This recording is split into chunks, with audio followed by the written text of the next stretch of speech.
Salut l'équipe, Game Over sur le Bitcoin et les cryptos les gars. On va faire un tour d'horizon sur tous les indicateurs. Vous allez voir, c'est des petits indicateurs qui sont hyper importants pour savoir où on est, où on va, ce qu'on va faire pour le troisième trimestre, ce qu'on va faire sur le mois de juillet, août, etc.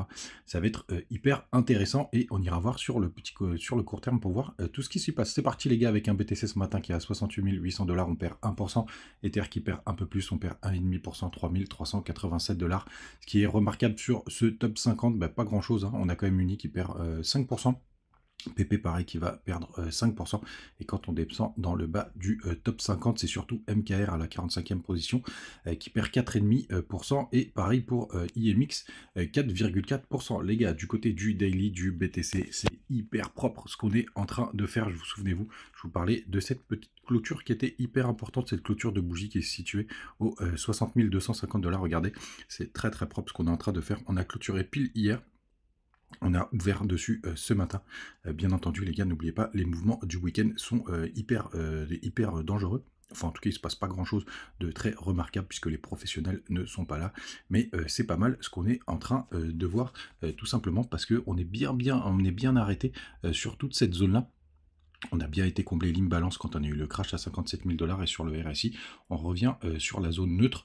Donc pour l'instant, ça tient. Qu'est-ce que va nous donner le week-end? Il faudra voir, hein. Si on arrive à tout simplement à clôturer au-dessus des 62 500 $, tout simplement, ça nous fera un joli petit W. Mais c'est un peu trop tôt pour se le dire. Du côté des autres informations, on a la Bitcoin dominance.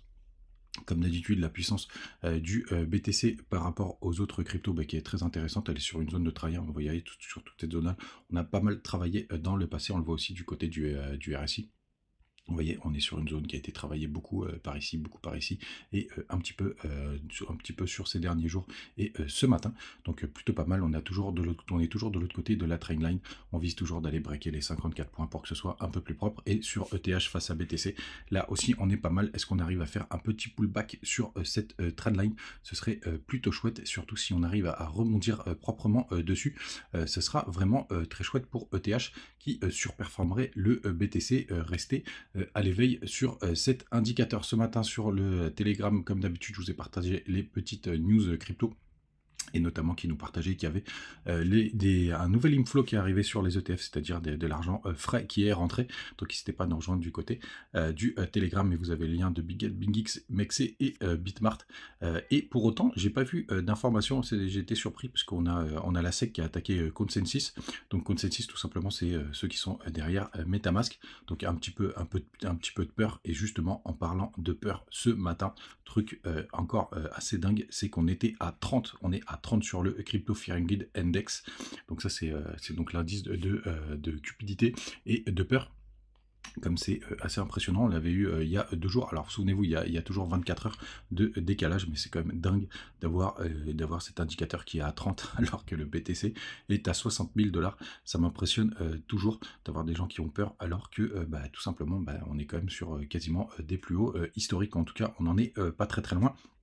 Les autres indicateurs à regarder, tout simplement, c'est les funding. Alors, on est à 0,01 du côté de Binance, donc rien de bien méchant. OKX, on est dans le neutre. J'ai vu que sur BitGet, il y a quand même quelques volumes qui s'exécutent sur BitGet, qu'on est à moins 0,02. Donc, si vous êtes tout simplement en long, vous gagnez de l'argent du côté de BitGet, même s'il faudra faire attention. Et puis, en plus, on est en bas de range, les gars. Donc, vraiment une très bonne zone de localisation ce matin, mais comme d'habitude le marché peut nous prendre pas mal de fric, vous le savez. Du côté justement des liquidations, on va regarder où est-ce que sont sur la heatmap, où est-ce que se situent tous les ordres. Alors on a un petit pic qui se situe vers les 59 526 $, un petit peu en dessous aux 59 000, mais là regardez comme c'est plein tout ce qu'on a au nord. Là franchement il y a des milliards à aller chercher au nord, donc moi je serais pas surpris les gars qu'on ait touché le point bas, et d'ailleurs c'est sur ça que je mise, et que dès qu'on aura un petit peu latéralisé et qu'on aura encaissé ce micro crash, qu'on reparte tout simplement au nord. Du côté des autres indicateurs, donc je vous le disais ce matin là sur le Telegram, il y a 73 millions qui sont rentrés du côté des ETF Bitcoin. Donc ça faisait longtemps qu'on n'avait pas eu un inflow un petit peu conséquent, hein. Vous voyez là, ça faisait quelques jours où on était plutôt stable. Il y avait quelques millions, mais rien de bien méchant. Là, on est monté à 73 millions. Donc ça faisait, je crois que c'est une des... non, on avait eu... ça avait été plus compliqué au mois d'avril, mais regardez, ça faisait quand même quelques temps sur ce mois de juin où il y a pas mal de gens qui sont sortis. Sell in May and go away. Pour le goût, là, c'était Sell in June. Et je vous laisse sortir à la fin parce que j'en ai aucune idée. Du côté des autres indicateurs, ce que je voulais vous partager, parce que ça c'est très très intéressant, donc ça c'est les pourcentages depuis la création du Bitcoin, enfin ou un petit peu après, parce que ça démarre en 2013, les performances du Bitcoin, et regardez Q2, qui est donc le deuxième trimestre, qui est en général une bonne période, et ben, tout simplement on va finir dans le rouge. Alors ça clôture le 30 juin, donc c'est demain, mais c'est hyper intéressant. Q3, c'est quasiment du 50-50, hein. Si vous faites les comptes, et Q4 en général, c'est là où on a la meilleure période pour les cryptos. Du côté du mensuel, maintenant, on voit que le mois de juin, pareil, c'était du 50-50, donc il est probable qu'on finisse dans le rouge. Je pense pas qu'on va beaucoup bouger d'ici la clôture demain. Le mois de juillet, vous voyez, c'est plutôt un mois vert, en tout cas historiquement, avec des performances entre moins 10 jusqu'à 20%, 25% même en 2020. Donc on va voir ce que ça va donner. Le mois d'août, apparemment, c'est un mois qui est un mois de merde. Donc à noter, mois de septembre, pas folichon non plus. Et c'est à partir d'octobre qu'on pourrait avoir des trucs assez sympathiques.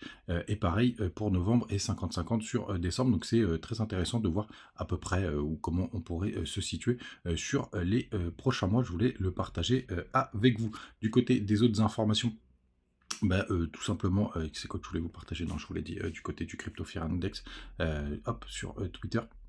Donc j'ai fini de vous faire la liste de tous les indicateurs, les gars, parce que je ne veux pas que vous en ayez trop. Là, tout simplement, vous pouvez aller regarder toutes les matinales. Je l'ai mis au début, donc comme ça, vous avez toutes les news. Si vous voulez piloter ça, enfin, en tout cas, moi, c'est ce que je fais.